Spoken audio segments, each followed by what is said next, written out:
অন্নদাশঙ্কর রায়ের লেখা কবিতা ব্যঙ্গমা ব্যঙ্গমী।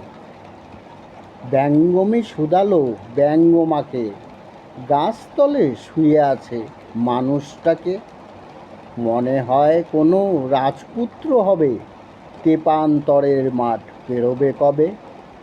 ব্যঙ্গমা বলল ব্যঙ্গমীকে, সামনে বিপদ যদি যায় ওদিকে। দস্যুর দল আছে আসবে তেরে, একটি নিমেষে নেবে প্রাণটি কেড়ে।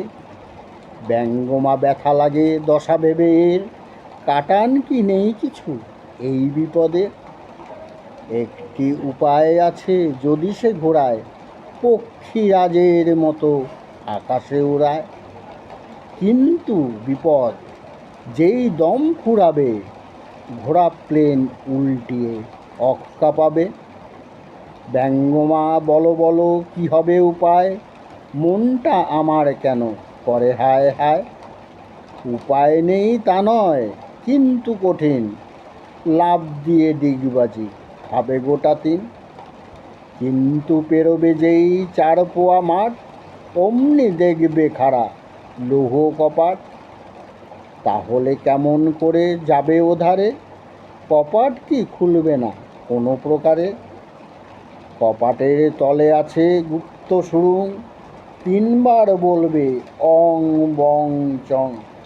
তখন চিচিং ফাঁক কিন্তু ফাড়া, ওর ধারেতে আছে রাক্ষস পাহারা।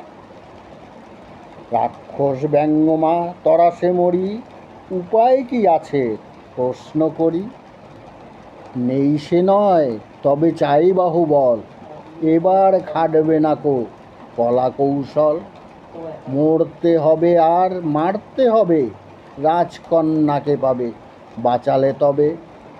তবে আর কাজ নেই তেপান্তরে, ঘরের ছেলেকে বলি ফিরতে ঘরে।